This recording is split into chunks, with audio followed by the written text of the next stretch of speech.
Hi everyone, welcome to my channel. मैं Asha madam और आज मैं लेकर आई हूँ आप लोगों का ये गायनोकोलॉजी सब्जेक्ट का एक यानी कि टॉपिक फैमिली प्लानिंग को। ठीक है, आज हम लोग जानेंगे इस वीडियो में फैमिली प्लानिंग क्या है, उसका उद्देश्य क्या है और फैमिली प्लानिंग जो गर्भ निरोधक का जो विधि होता है ना, उसका सारा मेथड जो होता है वो हम लोग जानेंगे। ठीक है, विधि को जानेंगे, फैमिली प्लानिंग का विधि, उद्देश्य और फैमिली प्लानिंग क्या है।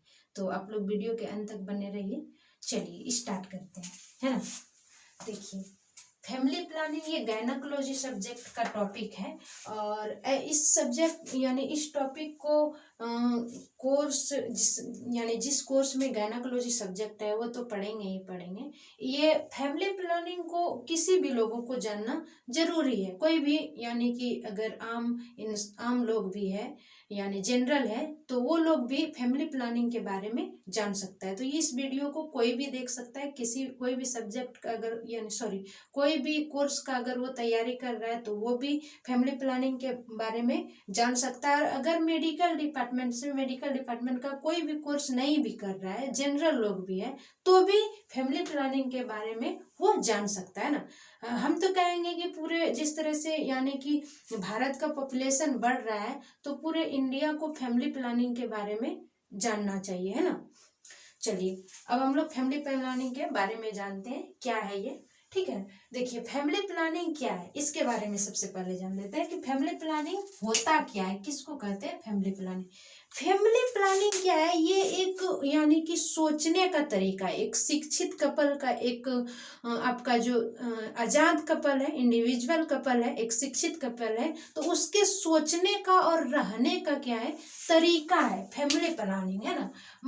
यानी कि फैमिली प्लानिंग जो वो लोग करते हैं, जो शिक्षित लोग हैं वो फैमिली प्लानिंग करते हैं। फैमिली प्लानिंग क्यों करते हैं, जैसे कि मान लीजिए फैमिली प्लानिंग वो लोग करते हैं जो शिक्षित है, शिक्षित लोग है ना, उनको वो लोग ज्यादा अपने यानी कि जनसंख्या बढ़ाना नहीं चाहता। उनको अगर 2 बच्चे हो गए तो काफी है ना, 2 बच्चे हो गए तो काफी है। वो पहले ही प्लानिंग करते हैं कि हमको कब लेना है बच्चा, है ना, कितने बच्चे लेना है ना। तो ये हुआ प्लानिंग। और रहने का तरीका, एक स्वस्थ परिवार रहने का तरीका समाज को भी स्वस्थ रखता है ना।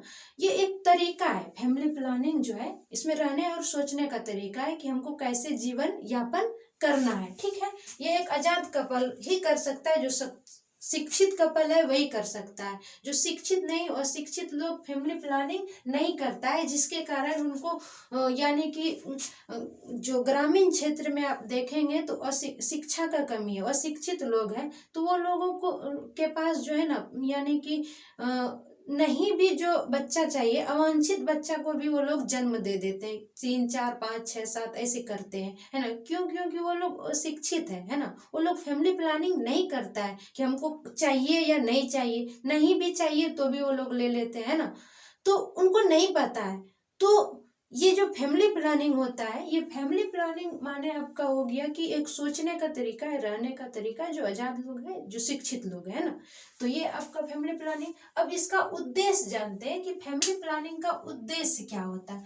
देखिए फैमिली प्लानिंग का वही उद्देश्य होता है कि जैसे अभी हमने बताया कि यानी कि आपको बेबी चाहिए या नहीं चाहिए, चाहिए तो कब चाहिए, 1 साल बाद चाहिए, 2 साल बाद चाहिए, 3 साल बाद चाहिए, है ना।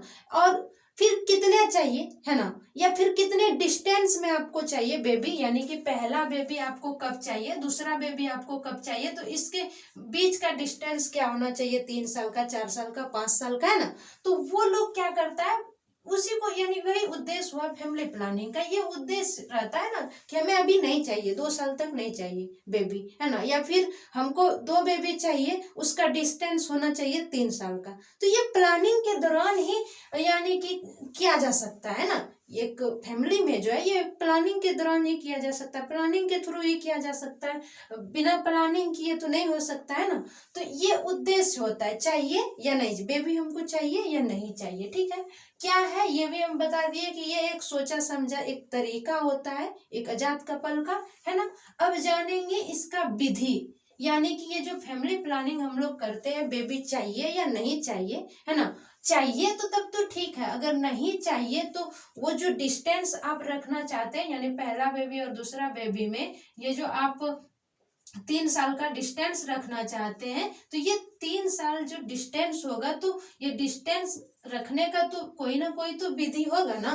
तो ये विधि को जानते हैं, यानी कि गर्भ निरोध को, यानी कि गर्भाधान को रोकने का, है ना, रोकथाम का, गर्भ के रोकथाम का जो विधि है, जो मेथड है ना, देखिए कंट्रासेप्टिव मेथड, ये जो गर्भ निरोधक का जो विधि है, इस विधि को जानते हैं, तरीका को जानते हैं कि गर्भ का रोकथाम हम कैसे कर सकते हैं, है ना, ये तरीका हम लोग जानेंगे, ठीक है। तो देखिए गर्भ का रोकथाम का 2 तरीका होता है, 2 तरीके से आप लोग गर्भ का रोकथाम कर सकते हैं।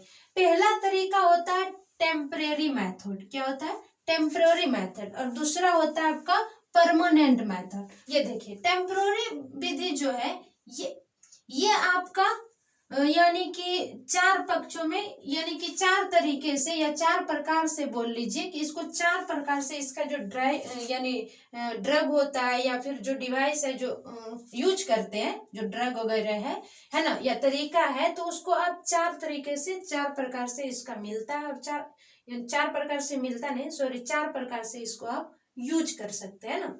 देखिए टेम्पररी मेथड मतलब हो गया कि कुछ दिनों के लिए, ये अस्थाई होता है। ये टेम्पररी मेथड जो है ये आपका अस्थाई होता है, ये कुछ दिनों के लिए, जैसे कि आपका 1 मंथ, 2 मंथ, है ना, 3 मंथ, 6 मंथ, या 1 साल, 2 साल, 3 साल, 5 साल, 10 साल, यानी कुछ दिनों के लिए जो आप तरीका अपनाते हैं, है ना, तो वो आपका हो गया टेम्पररी मेथड। और जो आप हमेशा के लिए अपनाते हैं वो आपका हो जाता है परमानेंट मेथड। हमेशा के लिए आप कौन सा तरीका को अपनाते हैं, जैसे कि आप नसबंदी करा ली, है ना, ये तरीका है ना जो कि हमेशा के लिए खत्म, एक बार आप नसबंदी करा लेंगे, है ना, या शुक्रवाहिनी या अंडवाहिनी का आप यानी कि उसको ऑपरेशन उसका करवा लेते हैं, उसको उस अंडवाहिनी को काट दिया जाता है, तो उसको आप फिर दोबारा आप गर्भ नहीं रख सकते, है ना। तो ये हो गया आपका परमानेंट, एक बार जिंदगी में करवा लिए तो फिर जिंदगी में आप दोबारा गर्भ नहीं रख सकते। और आपका ये टेम्पररी मेथड जो होता है, तो टेम्पररी मेथड में यानी कि आप कुछ दिनों के लिए दवाई खाते हैं, या कॉपर्टी वगैरह जो भी मिलता है उसका, है ना, वो सब अगर लगवाते हैं, तो या फिर 1 दिन के लिए, है ना, या फिर 1 महीना, 1 साल, 2 साल के लिए जो आप यूज करते हैं, वो जितने, यानी कि इसका ड्यूरेशन जितने दिन का है उतना दिन तक ये काम करेगा, उसके बाद फिर क्या होता है, फिर आप गर्भ रख सकते हैं। तो ये हुआ आपका टेम्पररी, ठीक है। तो टेम्पररी का जैसे कि हमने बताया कि इसको आप 4 प्रकार से इसमें आप यूज करते हैं। एक होता है आपका बैरियर मेथड, एक होता है आपका बैरियर मेथड, ठीक है, और एक होता है आईयूडी मेथड। आईयूडी का फुल फॉर्म होता है इंट्रा यूटेरिन डिवाइस, ठीक है, ये एक विधि हुआ। एक होता है आपका हार्मोनल मेथड, क्या होता है आपका हार्मोनल मेथड होता है, जिसमें कि आप हार्मोन को यानी कि कम करने के लिए कुछ यानी कि दवाइयां मिलता है ऑरल रूप में, इंजेक्शन रूप में, तो ये हार्मोनल हुआ। और एक होता है आपका नेचुरल मेथड, ठीक है, नेचुरल मेथड मेरी प्रकृति, ठीक है। तो अब हम इसको और बारीकी से जानते हैं, ठीक है। देखिए ये जो बैरियर मेथड होता है, इसमें आपका जैसे कि आपका कैंडोम हो गया, बैरियर मेथड में जैसे कि आपका कैंडोम हो गया, ये कैंडोम मेल और फीमेल दोनों के लिए आता है, मेल के लिए भी मिलता है और फीमेल के लिए भी मिलता है ना कैंडोम। ये आप यानी कि इसको आप एक बार यूज करने वाला है, ये कैंडोम जो है एक बार यूज करते हैं और उसको क्या करते हैं फिर फेंक देते हैं।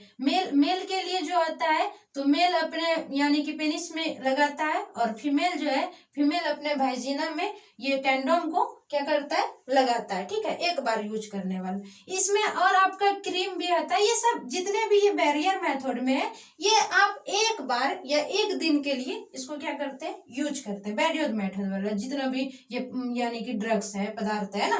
तो देखिए क्रीम भी आता है, इसका भी यूज करता है ना।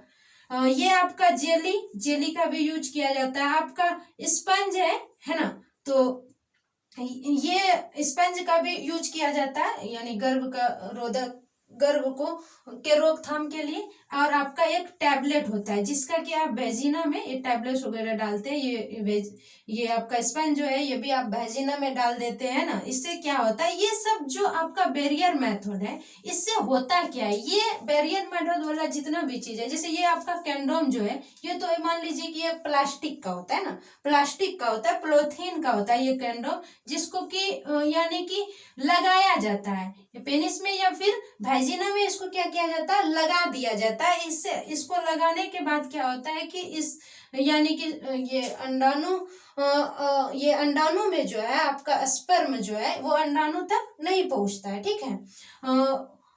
बाहर में अगर वेजिना में लगाया जाए, फीमेल अगर वेजिना में अगर लगाएगा तो वहां पर क्या होगा, अंडवाहिनी जो है, ये अंडवाहिनी जो है ये वेजिना में अगर वो कंडोम लगा दिया जाए, है ना, गुस्सा करके, तो क्या होता है, ये यहाँ तक आपका यानी कि स्पर्म पहुंचेगा ही नहीं अंडाणु तक। जब अंडाणु तक आपका स्पर्म नहीं पहुंचेगा तो फिर यानी कि आपका गर्भ नहीं रहेगा, है ना। तो ये रोकथाम अगर मेल क्या करता है, वो अपना पेनिस में लगा लेता है, तो पेनिस से क्या होता है कि वो आपका स्पर्म जो है, शुक्राणु जो है, वो निकलता ही नहीं, अंदर तक वो जाता ही नहीं, वो सारा स्पर्म वो पॉलीथीन में ही रह जाता है ना, ये कंडोम में ही रह जाता है, ठीक है। चलिए, ये क्रीम वगैरह जो है ये लगाने वाला चीज है। जेली जो है ये एक झाग जैसा होता है, जेली, है ना, जो कि वेजिना में डाल दिया जाता है, झाग जैसा होता है। और उसको डालने के बाद क्या हो जाता है, ये आपका स्पर्म का जो है गति क्या हो जाता है, धीमा हो जाता है ना, और धीरे धीरे क्या हो जाता है वो, यानी कि स्पर्म का, शुक्राणु का फर्टिलाइजेशन नहीं हो पाता है। और ये भी स्पंज जो भी है ये भी क्या करता है, ये सारे यानी कि आपका क्रीम, जेली और स्पर्म और टैबलेट, ये सारे क्या करता है, स्पर्म का यानी शुक्राणु का क्या करता है, गति को धीमा कर देता है, कम कर देता है, जिसके कारण कि वो अंडवाहिनी तक या अंडाणु तक यानी कि वो नहीं पहुंच पाता है, ये वेजिना में ही वो क्या हो जाता है, मर जाता है, ठीक है। फर्टिलाइजेशन नहीं हो पाता, यानी निषेचन या अंडाणु में आकर के वो शुक्राणु का नहीं हो पाता है, ठीक है।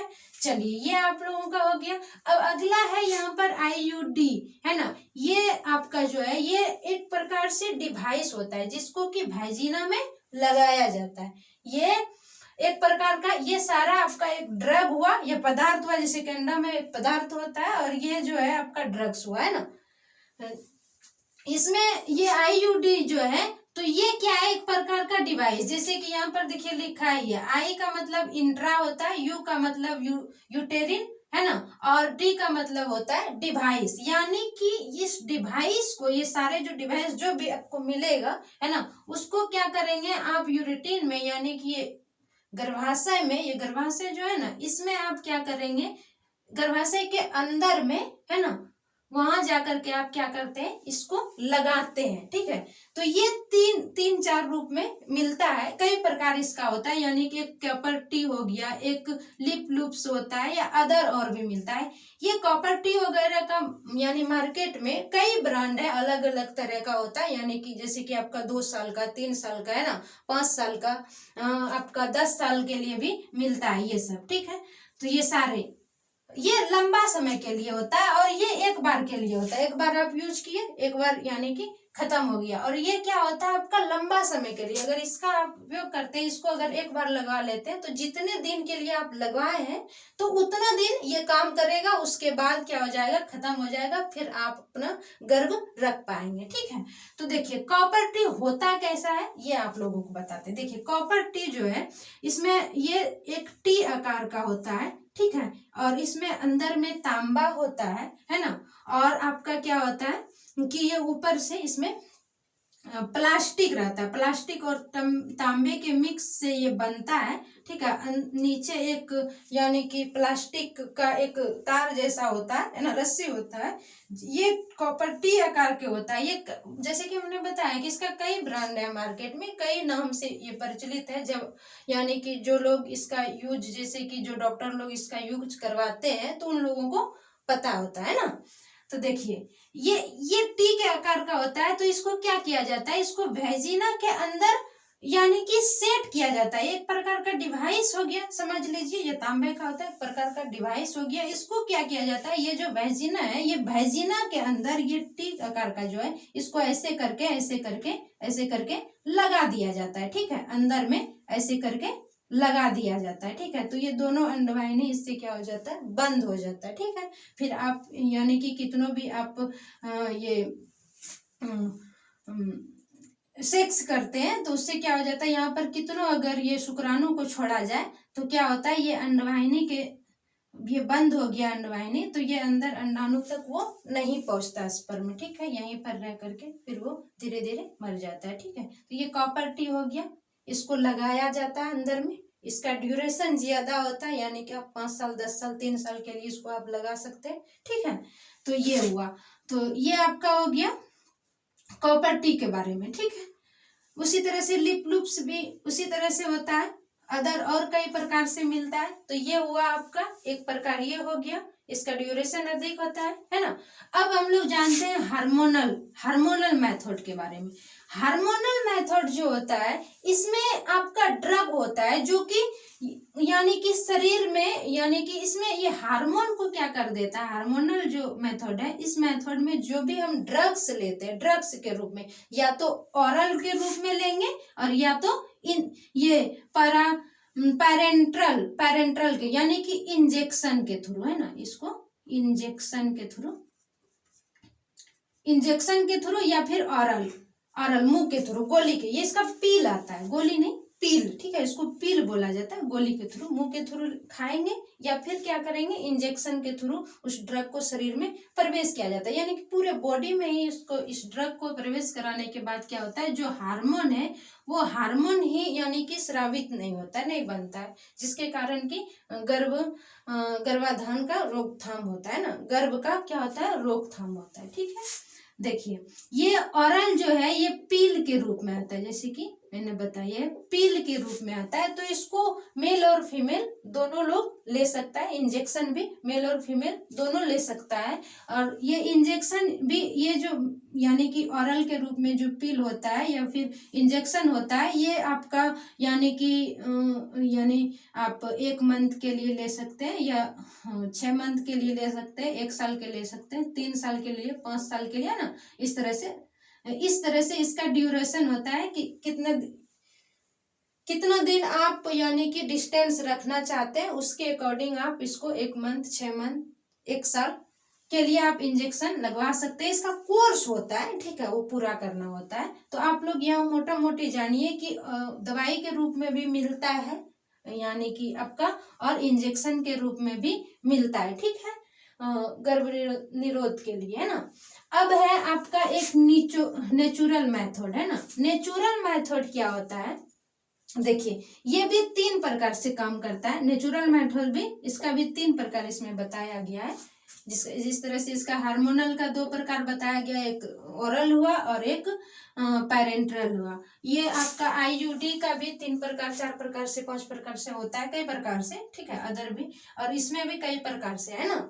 तो अब देखिए यहाँ हम लोग आते हैं नेचुरल में आपका एक है रिथम और एक है ब्रेस्ट फीडिंग और एक है आपका किड्स इंट्राकोर्स। देखिए रिथम क्या हुआ, रिथम का मतलब आपका हो गया जैसे कि ये मेंस होते हैं ना, मेंस के दौरान, ये देखिए सबसे पहले यहाँ आप लोग जानिए नेचुरल क्या है। नेचुरल मतलब कि जिसमें कि आप सेक्स करते समय आप जिसमें कि रोकथाम करेंगे, ठीक है, तो ये नेचुरल चीज है। इसमें हम लोग दवाई वगैरह नहीं लेते हैं, कोई इंजेक्शन नहीं लेते हैं, या कोई पदार्थ का यूज नहीं, जैसे कि यहाँ पर हम लोग कोई पदार्थ का यूज कर रहे हैं ना, इसमें हम लोग क्या कर रहे हैं, कोई डिवाइस को लगा रहे हैं अपना वेजिना में, है ना। और यहाँ पर ये हार्मोनल वाला जो है, इसमें कोई ड्रग्स को हम लोग खा रहे हैं या इंजेक्शन के रूप में ले रहे हैं, लेकिन इसमें जो है ये नेचुरल चीज है, ना तो इसमें कोई डिवाइस को लगाना है, ना ही कोई टैबलेट वगैरह दवाई वगैरह को खाना है, और ना ही इसमें आप लोगों को कोई इंजेक्शन लगाना है। ये नेचुरल चीज है। इसमें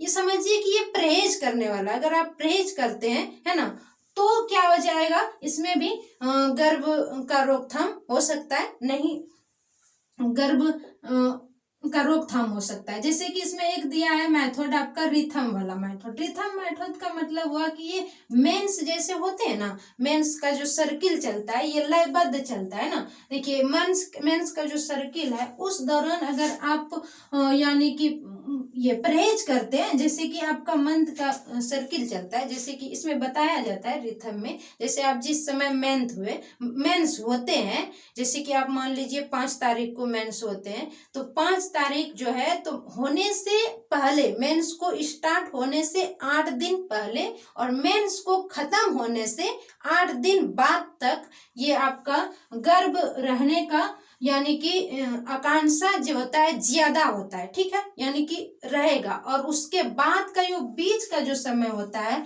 उस समय में अगर आप यानी कि संपर्क में आते हैं, मेल फीमेल अगर संपर्क में आता है, तो क्या होगा कि वो गर्भ को यानी कि गर्भ नहीं रहने का ज्यादा चांस रहता है। जैसे आप लोगों को कैसे बताएं, जैसे मान लीजिए हम क्या बोल रहे थे कि एक सर्किल, ये मेंस का एक सर्किल चलता है ना। मान लीजिए कि आप 5 तारीख से मेंस आपका स्टार्ट होता है, तो 5 तारीख से पहले इधर जो आपका अगला मंथ का था, यानी 5 तारीख से पहले 8 दिन है ना, 8 दिन पहले, और 5 तारीख के बाद जो 8 दिन, यानी 5 तारीख के बाद नहीं, जब आप खत्म होते हैं, मान लीजिए कि आप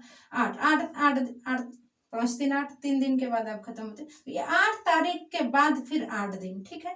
तो इधर आप 8 में 8 जोड़िएगा तो आपका 1 सप्ताह, तो आपका हो जाएगा 16, और इधर 5 में आप 8 घटाइएगा तो इस मंथ में 5 घटेगा, उधर मान लीजिए लगभग 27 तारीख है ना। तो ये 16 और 27 और 16 का जो ये बीच का समय है, इसमें आपका प्रेग्नेंट रहने का क्षमता जो है, प्रेग्नेंट रहने का आकांक्षा जो है वो ज्यादा है और रहेगा, ठीक है। इसके बीच अगर आप यानी कि संपर्क में आते हैं तो क्या हो जाएगा, प्रेग्नेंट रहेंगे। और देखिए ये फिर ये आपका 27 इधर तो नहीं, फिर ये जो चलेगा आगे 16 से है ना, होने से फिर 8 दिन पहले तक, तो इस दौरान आप लोगों का ये प्रेग्नेंट रहने का चांस क्या होता है, कम होता है, ठीक है। प्रेग्नेंट रहने का चांस क्या होता है, कम होता है। तो ये हुआ रिथम में, यानी नेचुरल चीज है। अगर आप परहेज करते हैं, यानी कि अगर आप सर्किल को ठीक से समझते हैं, जानते हैं और परहेज करते हैं, तो क्या हो जाएगा, ये प्रेग्नेंट रहने का क्षमता क्या होगा, यानी चांस क्या होगा, सॉरी, प्रेग्नेंट रहने का चांस क्या होगा, कम होगा, है ना, कम होता है। वही दूसरा इसमें एक मेथड बताया गया है ब्रेस्ट फीडिंग का, दूसरा मेथड है ब्रेस्ट फीडिंग का। ब्रेस्ट फीडिंग मतलब कि जब बच्चे को आप दूध पिलाते हैं, तो अगर पिलाते रहते हैं, लगातार पिलाते हैं, तो उस दौरान भी ठीक से अगर ब्रेस्ट फीडिंग करते हैं, तो उस दौरान भी यानी कि यानी प्रेग्नेंट रहने का क्षमता क्या होता है, सॉरी, ये चांस क्या होता है, प्रेग्नेंट रहने का चांस कम होता है, ठीक है। और तीसरा मेथड इसमें बताया है क्यूट्स इंट्रा कोर्स। ये आपका जो है यानी कि मतलब कि इसको हिंदी में कहते हैं लिंग को बाहर करना, यानी सॉरी लाइट कट गया था। आइए फिर से स्टार्ट करते हैं हम लोग।